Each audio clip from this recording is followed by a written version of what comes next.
आदिदेव खजराट श्री भगवान महावीर स्वामी की जय जय जय। अहिंसा परमो धर्म की जय जय जय। परम पूज्य आचार्य गुरुवर श्री विद्यासागर जी महाराज की जय जय जय। बोले परम पूज्य मनीषी प्रमाण सागर जी महाराज की, मुनीषी निर्वेक सागर संतान सागर जी महाराज की नमोस्तु गुरुवर नमोस्तु।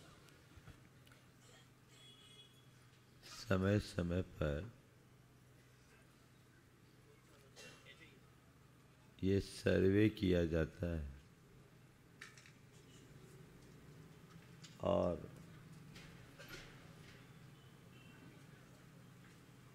सूचनाएं प्रकाशित होती है। इस दुनिया में सबसे धनी कौन है ना? अभी कौन है दुनिया में सबसे धनी? कौन है? एलन मस्क है ना? ये सूचनाएं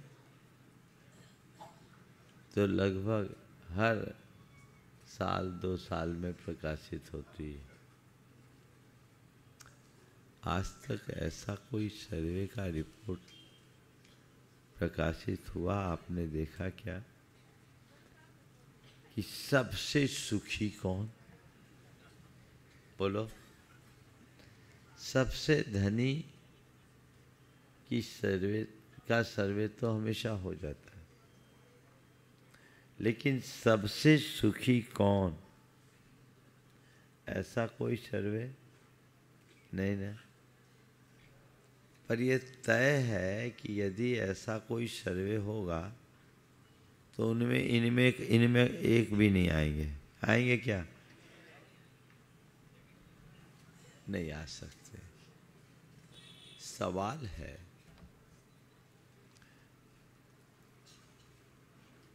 जब सुखी की बात आती है तो धनी गौन हो जाते हैं, और धनी की बात आती है तो सुखी गौन हो जाते हैं। आप लोग धन के पीछे भागते हो कि नहीं? भागते नहीं महाराज, उसी के पीछे लगे। क्यों लगे? बोलो। धन का उपार्जन किस लिए?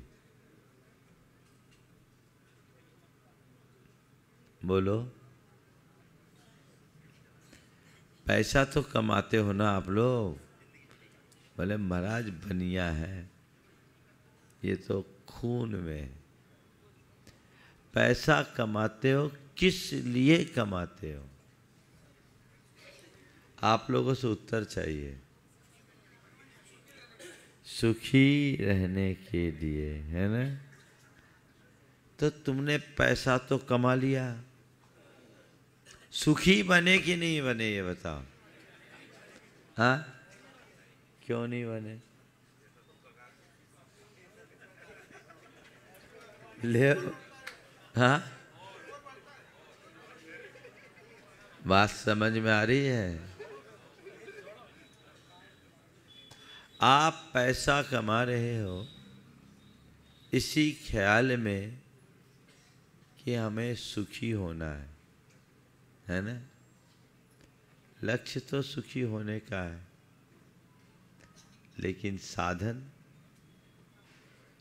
पैसा कमाने से हम सुखी होने के लिए पैसा कमा रहे हैं, लेकिन पैसा कमाने के बाद भी सुखी नहीं बन पाए। फिर मैं आपसे दूसरी बात पूछता हूं, आप सुखी होना चाहते हैं कि संपन्न होना चाहते हैं? हाँ? क्या होना चाहते हैं? सुखी होना चाहते कि संपन्न? एक बार मैंने ऐसा सवाल किया तो एक ने कहा महाराज आप तो सुखी संपन्न होने का रास्ता बता रहे।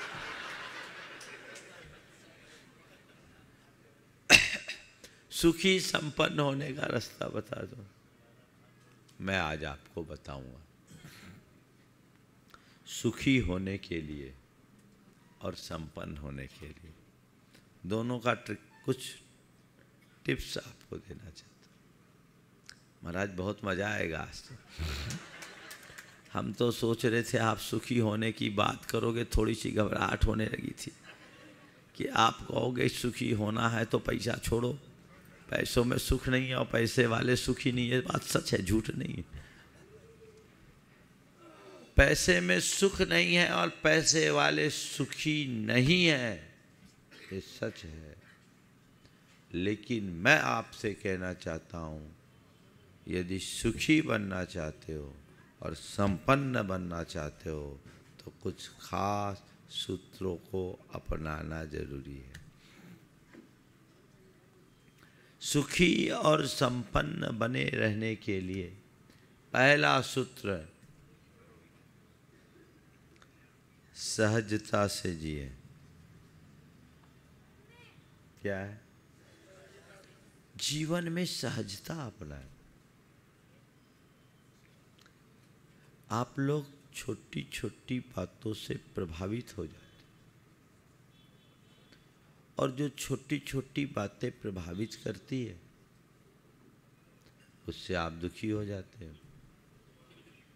देखिए, अभी मैं आपकी थोड़ी सी तारीफ कर दूं, आप सबके चेहरे खिल जाएंगे, है ना? अरे इंदौर के लोग तो बहुत बढ़िया, और उसमें भी पश्चिमी इंदौर वाले तो एक नंबर।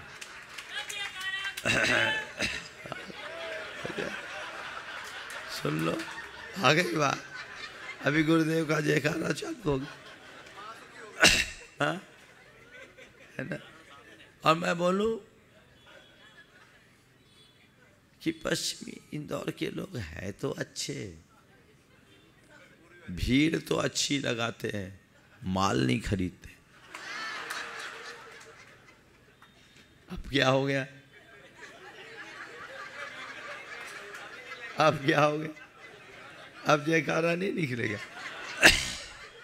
हाँ, क्या हो गया? बात समझने की है।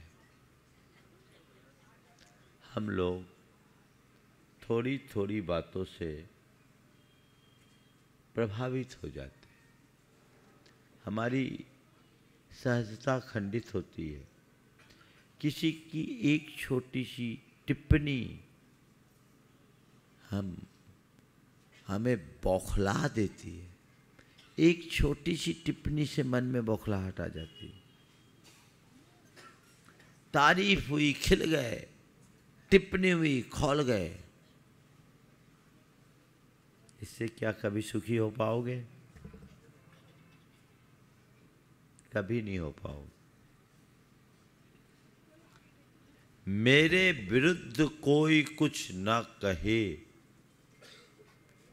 ये मेरे हाथ में नहीं है। है क्या? किसी के हाथ में नहीं है। मेरे विरुद्ध कोई कैसी भी टिप्पणी न हो, ये मेरे हाथ में नहीं है। पर कोई कैसी भी टिप्पणी क्यों ना करे, मैं उससे प्रभावित ना हूं, ये तो मेरे हाथ में है।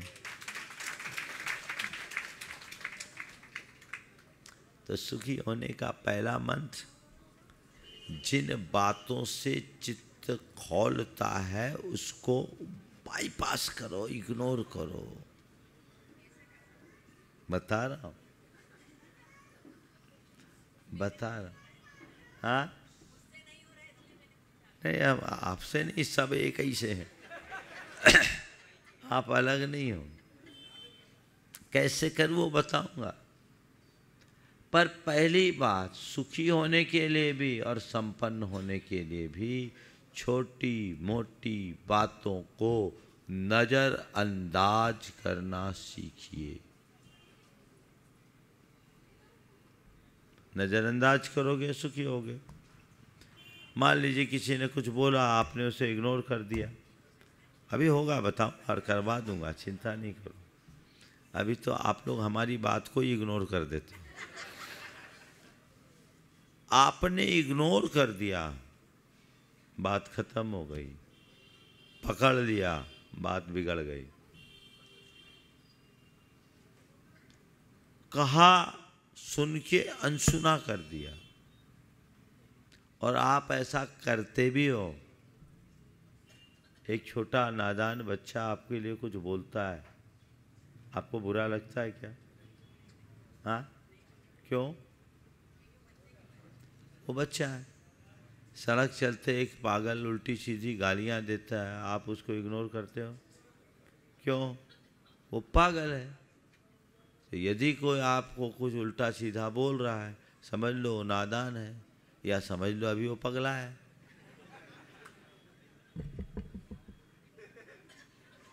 बोलो, जब एक बच्चे की नादान हरकत को आप इग्नोर कर सकते हैं, एक पागल की गलत हरकत को प्रमत्त का प्रलाप मानकर आप नज़रअंदाज कर देते हैं, तो अगर किसी व्यक्ति का कोई मिसबिहेव है तो उसको इग्नोर क्यों नहीं कर सकते हैं?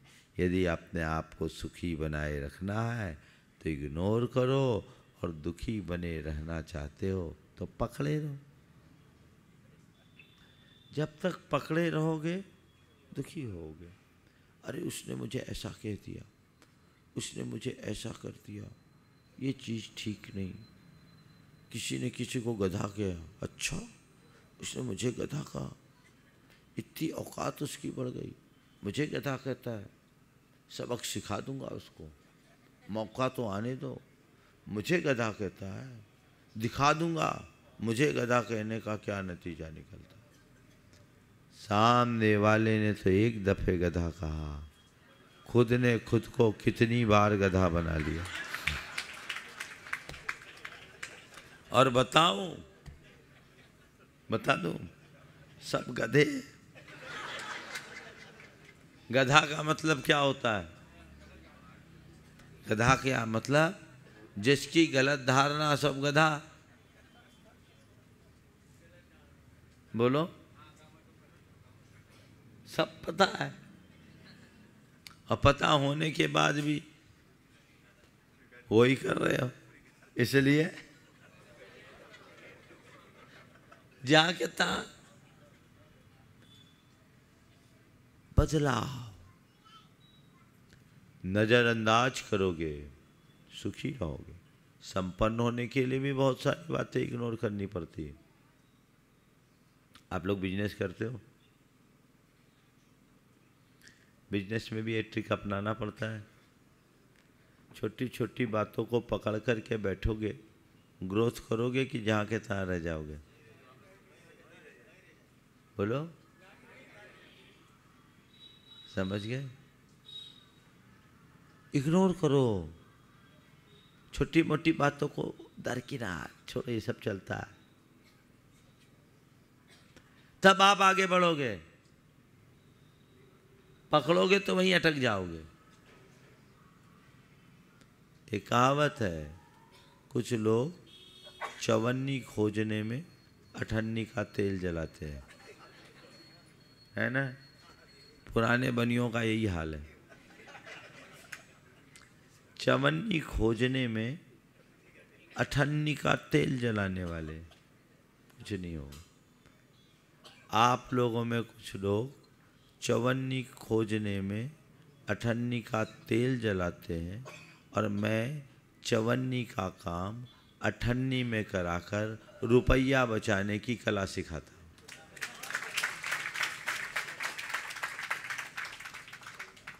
चवन्नी का काम अठन्नी में कराकर रुपया बचाने का कला। चीज़ों को इग्नोर करो, और दूसरी बात, सोच को सकारात्मक रखो। सुखी संपन्न होने के लिए दोनों बातें जरूरी है। नजरअंदाज करो, छोटी मोटी बात लेट गो करना सीखो। अरे हो गया, छोड़ो ये सब चीज़ों को, और सोच को पॉजिटिव रखो। तब आप संपन्न हो पाओगे, और तभी आप प्रसन्न रह पाओगे, है ना? क्या चाहिए आपको? सुखी संपन्न होना चाहते हो ना? हैप्पीनेस और रिचनेस दोनों तभी आप पाओगे जब चीज़ों को इग्नोर करने की कला अपनाओगे और अपने भीतर पॉजिटिविटी को डेवलप करोगे।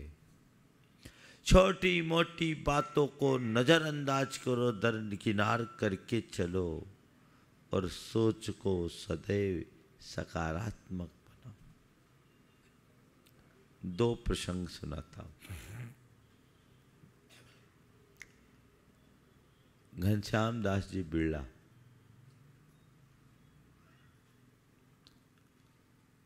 बुढ़ार में ओरिएंट पेपर मिल फैक्ट्री की स्थापना के एक लंबे अंतराल के बाद वहां पहुंचे। उनके प्रशंसक और शुभचिंतक उनसे मिले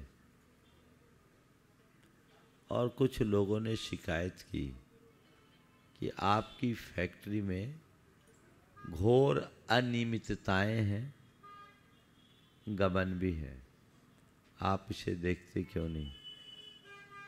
देखो, इंडस्ट्रियल मैनेजमेंट क्या होता है और सुखी संपन्न होने का रास्ता भी इसी में निकलता है। कहा गया कि आपकी फैक्ट्री में घोर अनियमितता है, हेरा फेरी है, आप इसे देखते क्यों नहीं? उन्होंने कहा, मैं अकेला क्या क्या देखता फिरूं, मेरी तो 200 फैक्ट्रियां हैं। मैं अकेला क्या क्या देखता फिरूं, मेरी तो 200 फैक्ट्रियां हैं, मैं ये सब नहीं देखता। मैं तो हर साल अपना बैलेंस शीट देखता हूँ, मेरी फैक्ट्री ग्रोथ कर रही है, बाकी बातों से मुझे मतलब नहीं है। ये क्या है? क्या है? बड़ी उपलब्धि के लिए छोटी बातों को नजरअंदाज करो।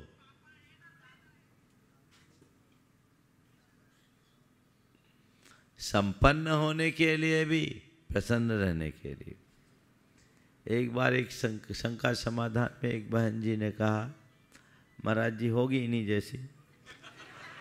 बोले, महाराज वे रोज दफ्तर से आते हैं और 2-4 बातें सुना देते हैं कड़वी कड़वी। महाराज अभी तक तो मैं मौन रह जाती थी, लेकिन अब बर्दाश्त नहीं होता, अब मैं भी जवाब देने लगी, कहाँ तक सहन करूं? क्या महाराज मेरा ऐसा करना ठीक है? आप बताएं। मैंने उनसे पूछा, बहन जी ये बताओ, जब आप जवाब दे देती थी तब में, और जवाब नहीं देती थी तब में, और जवाब देती हो तब में क्या अंतर है? बोले, महाराज जवाब नहीं देती थी तो मामला 2-4 मिनट में ख़त्म हो जाता था, और जब से मैंने जवाब देना शुरू कर दिया, बखेड़ा खड़ा होता है और रात भर शीत युद्ध चलता। तो मैंने कहा, आप चाहती क्या हो? पत्नी बने रहना चाहती हो या पति पर तनी रहना चाहती हो? क्या चाहती? बोलो। बोले, महाराज चाहती तो खुशी से रहूं, ये सब पसंद नहीं करती। तो मैंने कहा, जब आप चाहते हो कि हम प्रसन्नता से जिए, तो जिन बातों से अप्रसन्नता होती है उसे नज़रअंदाज कर लो, थोड़ा सा सह लो, सब काम हो जाएगा। इतना ही तो विवेक चाहिए। बड़े हितों की प्राप्ति के लिए छोटे हितों का त्याग करना पड़ता है।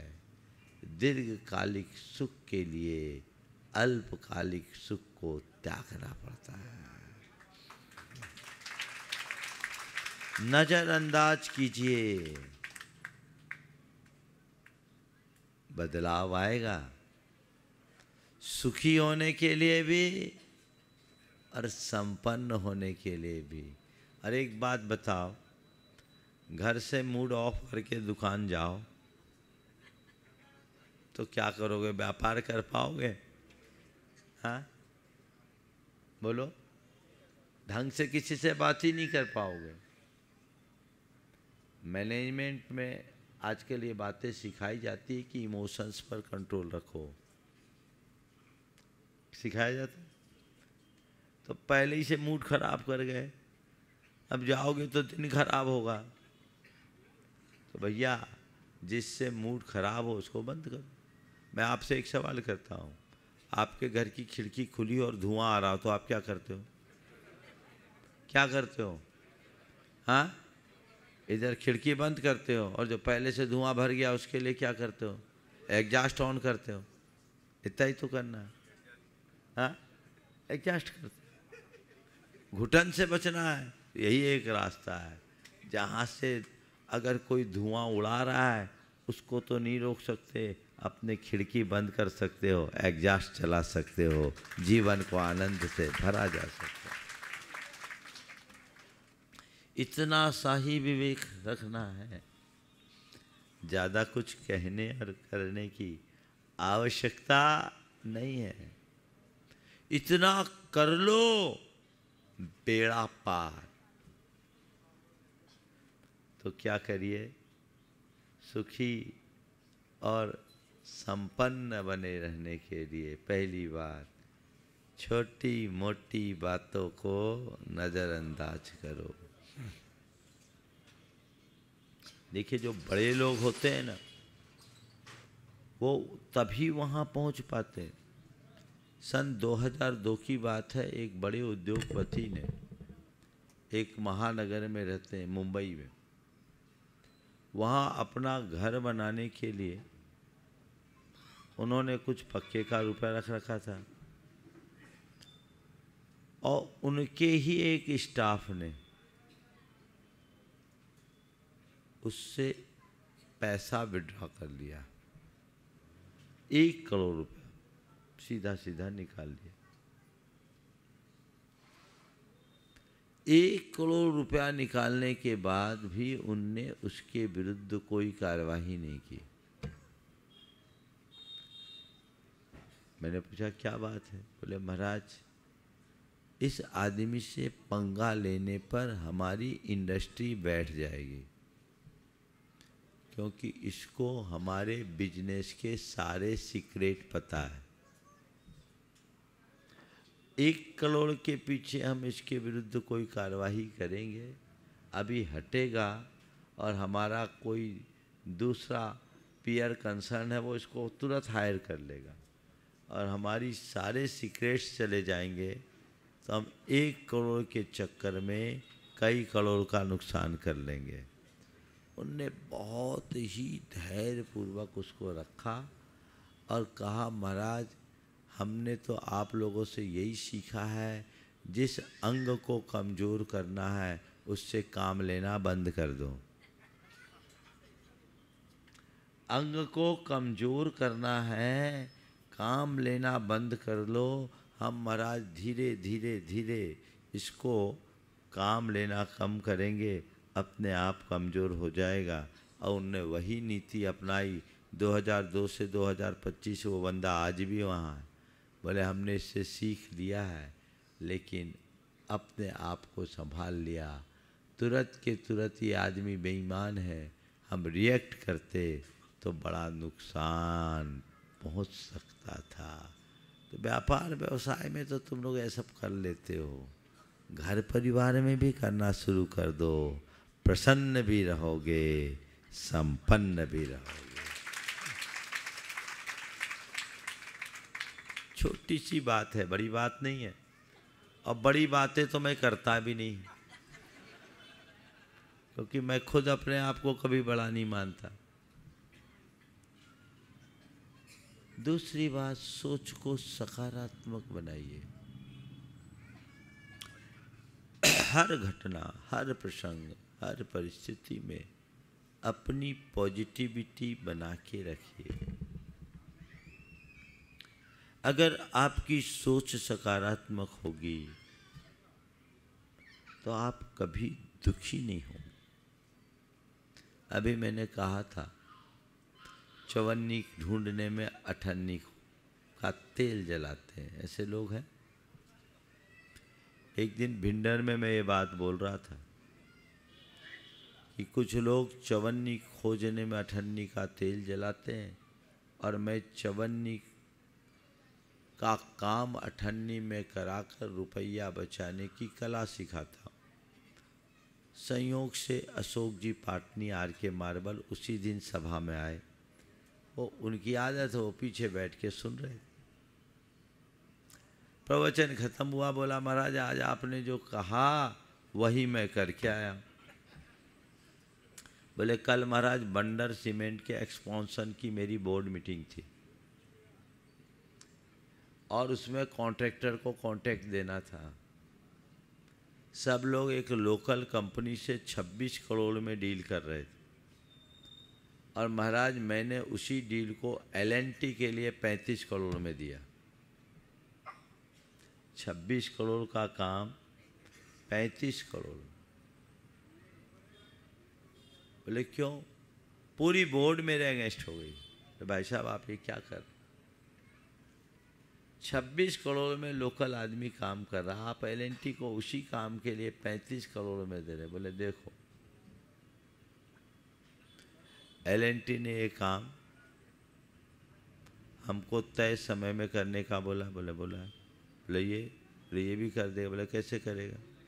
इसके पास इंजीनियर्स कितने हैं, इसके पास मशीनें कितने हैं? बोले हायर करेगा। बोले 3 महीने लगेंगे? यहाँ कम से कम 3 महीने तो लग जाएंगे। तो 3 महीने में हायर करेगा, फिर काम शुरू करेगा, और यदि ये सब काम करने में हमारा 6 महीना भी डिले कर दिया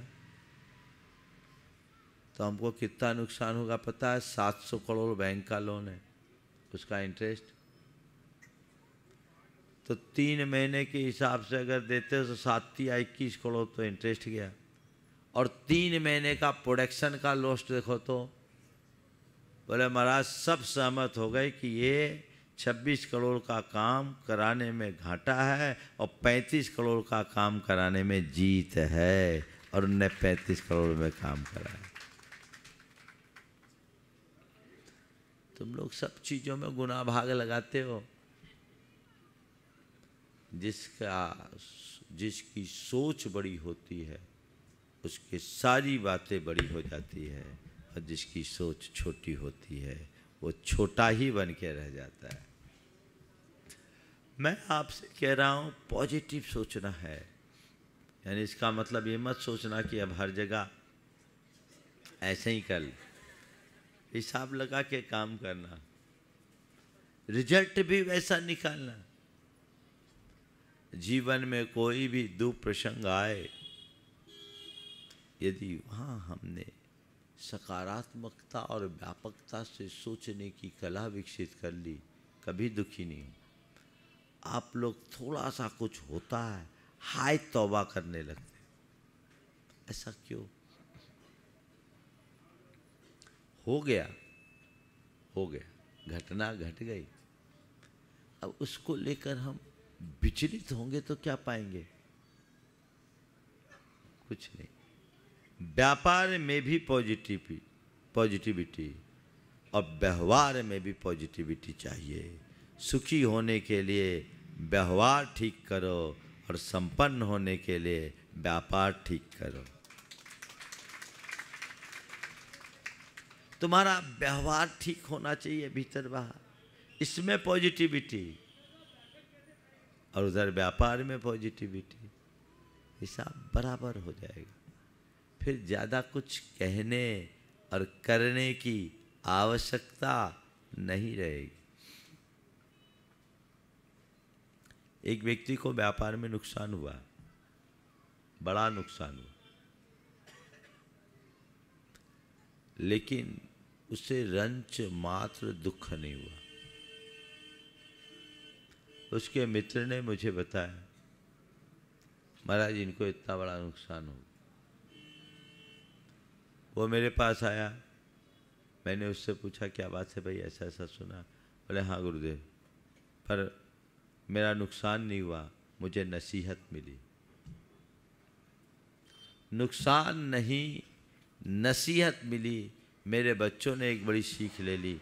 महाराज मुझे लगता है कि जो सीख मेरे बच्चों ने ली शायद इतना रुपया खर्च करने के बाद भी नहीं लेते। अच्छा हुआ कम से कम नुकसान के निमित्त बच्चे नसीहत तो ले लिए। अब बच्चे कहने लगे पापा अपने को सिस्टम ठीक करना है। मैं पहले बोलता था वो सुनते नहीं थे। अब बच्चे बोलने लगे कि पापा अपने आप को सिस्टम ठीक करना है। महाराज थोड़े बहुत झटके खाए बिना आगे नहीं बढ़ते हैं, इसलिए मैं इसे नुकसान नहीं नसीहत मानता हूँ। और बच्चे अगर सही नसीहत पालेंगे आगे बढ़ जाएंगे।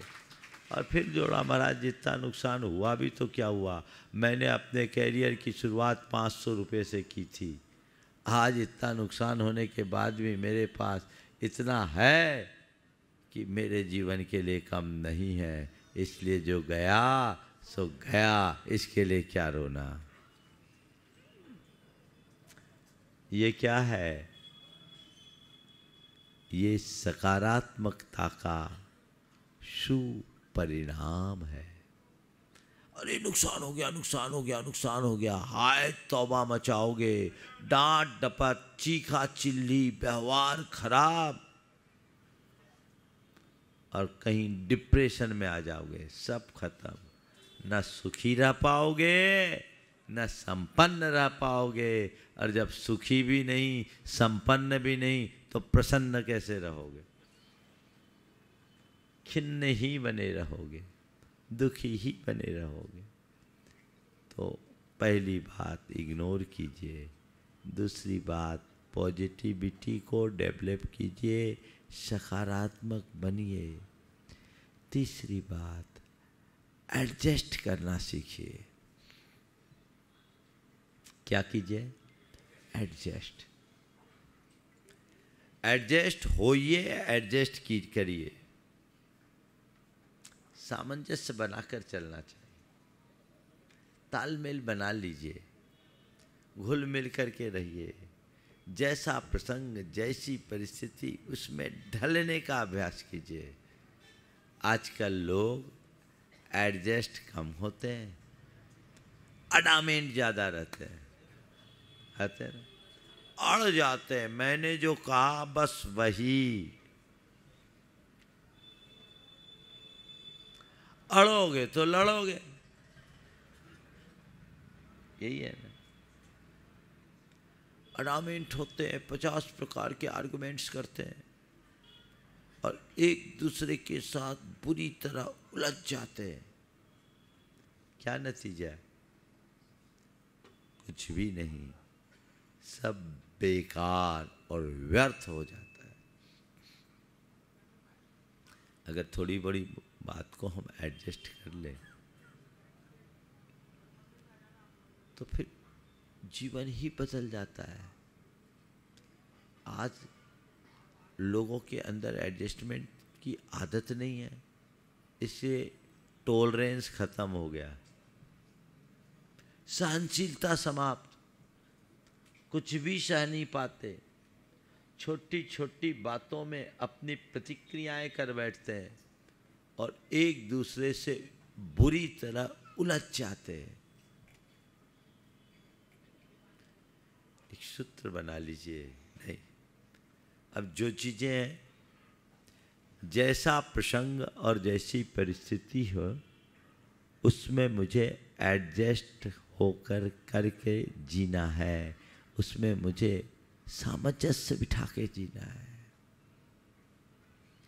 एक दूसरे के ऊपर आरोप लगाने से, एक दूसरे को कोसने से क्या हल मिलेगा? कुछ निकलेगा क्या? बस कोसते कोसते अपना मन खराब करोगे, अर्जित कुछ भी नहीं कर पाओगे। लेकिन यदि थोड़ा सा एडजस्टमेंट की कला आ गई, चलो भैया ठीक है, सब बातें सहज हो जाएगी। अपने मन को पानी की तरह बनाओ जो हर बर्तन में समा जाए, बर्फ मत बनाओ जिसे कूचना पड़े। ठीक है, चल। पिता पुत्र साथ खाना खा रहे थे, हमेशा खाते थे। बेटा नाराज हुआ, बोला पापा कल से मैं आपके साथ नहीं खाऊंगा। साथ साथ खाना खाते थे, बेटा नाराज हुआ और कहा पापा कल से मैं आपके साथ खाना नहीं खाऊंगा। पिता ने बड़े सहजता से कहा कोई बात नहीं बेटा, मैं तेरे साथ खा लूंगा।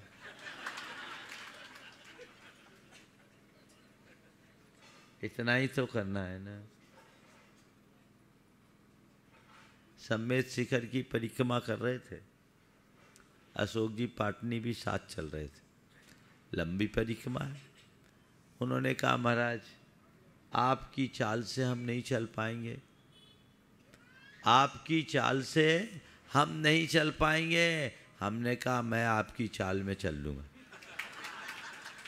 कहीं ना कहीं एडजस्ट तो करना होगा ना। तुम मेरे साथ न चल सको, मैं तुम्हारे साथ चलने को राजी हूं, यही सुखी होने का मंत्र है।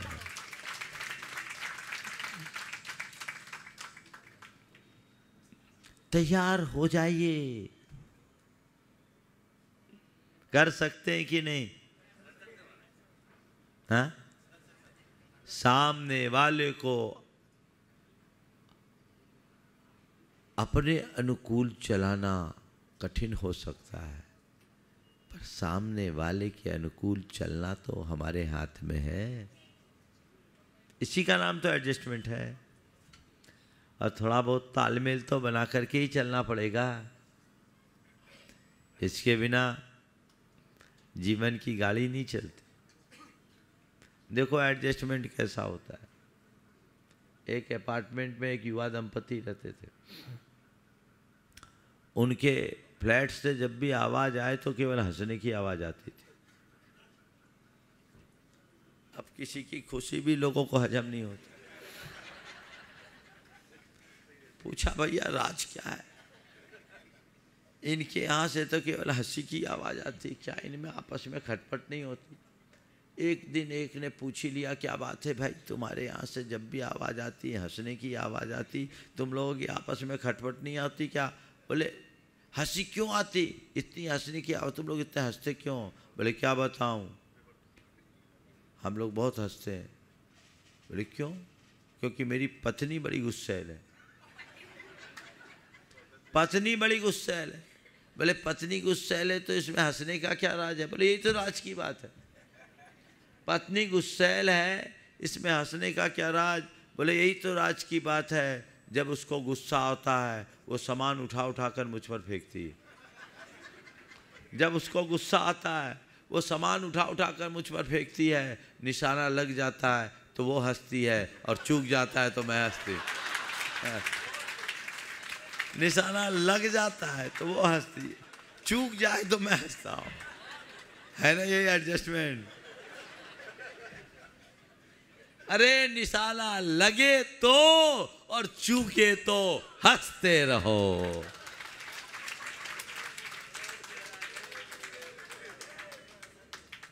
सुखी होने का मंत्र है ये। इसमें ही आनंद है। ऐसे आनंद से अपने आप को भरिए। देखिए जीवन में क्या अनुभूति होती है। इसमें कोई रोकने वाला है?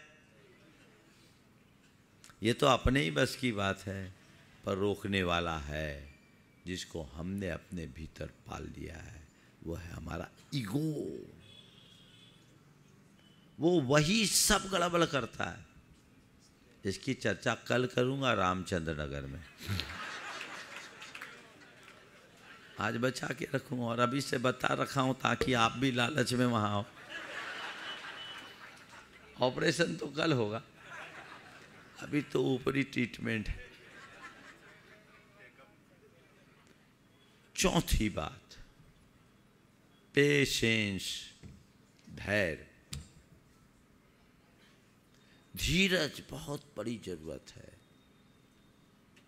व्यापार व्यवसाय हो या जीवन व्यवहार, अधीरता बिल्कुल नहीं होनी चाहिए, धैर्य होना चाहिए। कुछ लोग होते हैं सब तुरंत फुरत चाहते हैं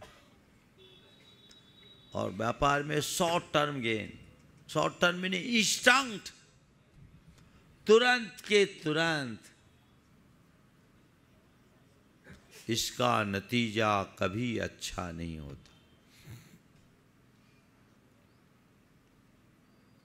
हमारे यहाँ सदियों से धैर्य धारण करने का उपदेश दिया गया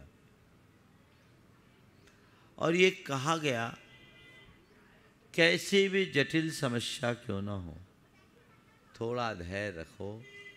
आपकी भाषा में थोड़ा साता पकड़ो, है ना, थोड़ो साता पकड़ो, सब्र करो, सबूरी रखो, उससे रास्ता खुलता है। धैर्य खो देने से सब चीजें खो जाती है, संबंध भी बिगड़ते हैं और प्रसन्नता भी खंडित होती है। कभी कुछ बात आ जाए,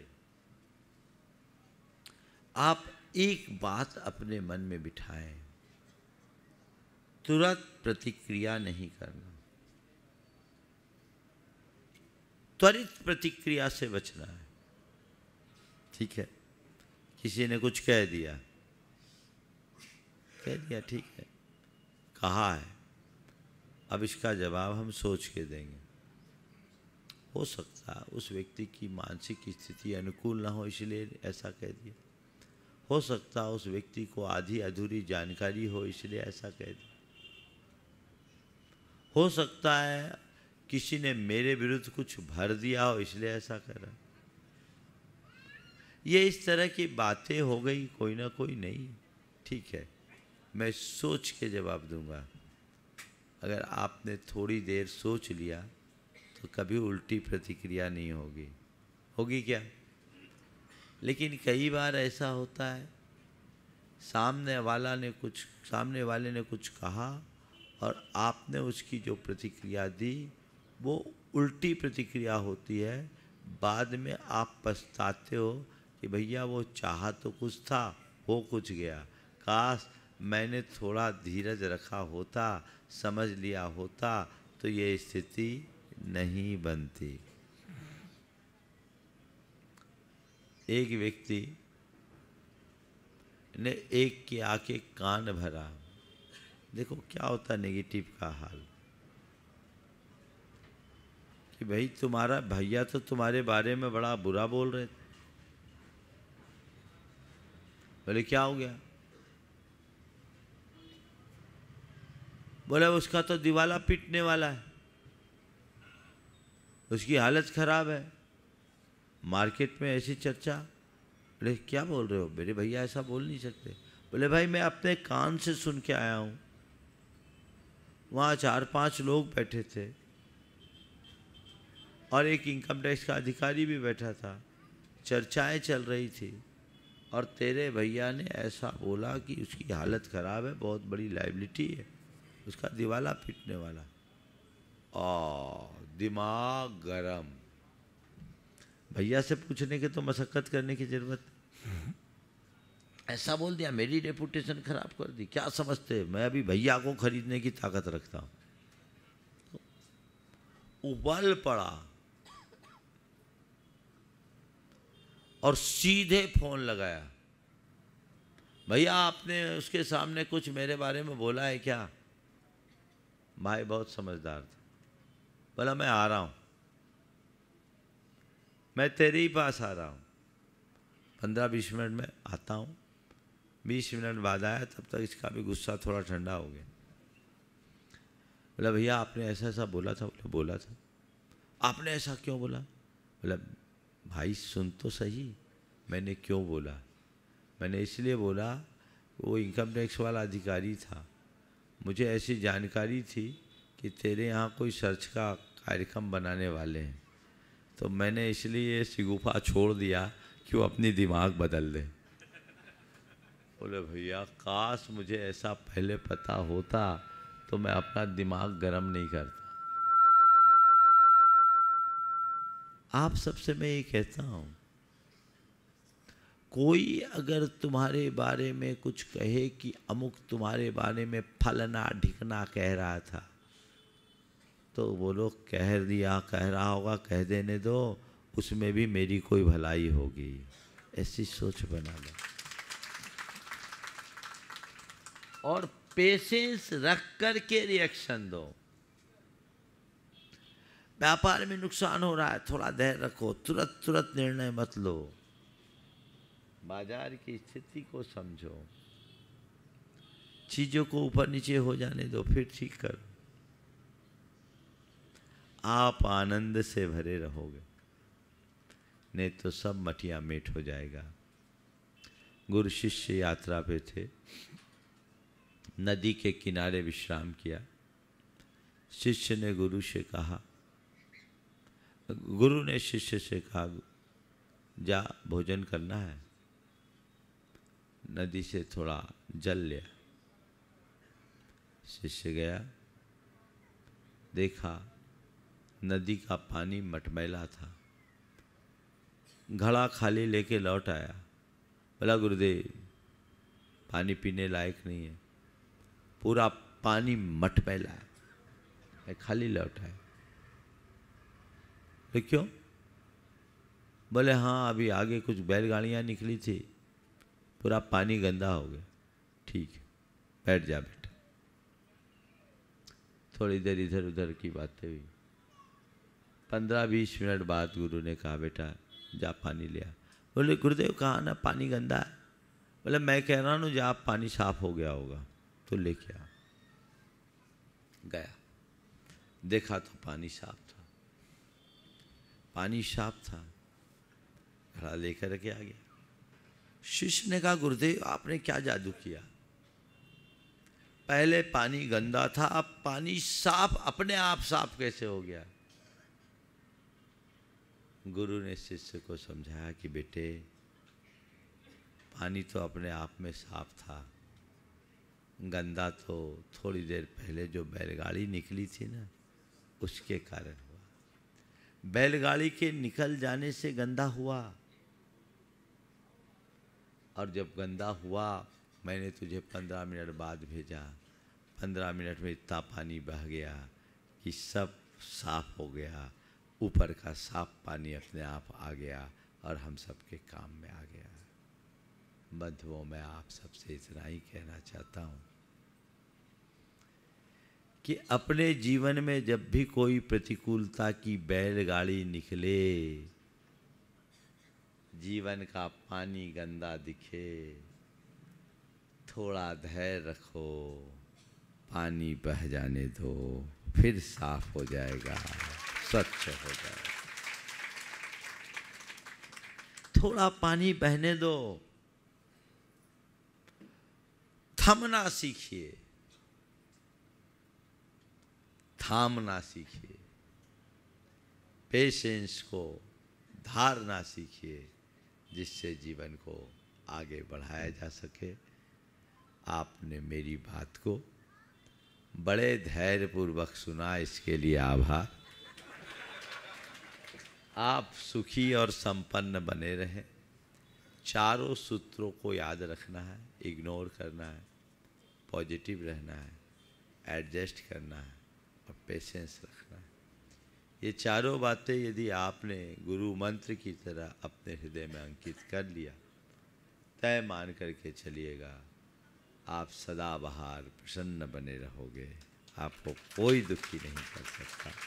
हम सब ऐसे ही सुख के मार्ग को अंगीकार करें और जीवन को बेहतर बनाए। इस पुनीत भाव के साथ यहीं पर विराम। बोलिए परम पूज्य आचार्य गुरुवर श्री विद्यासागर जी महाराज की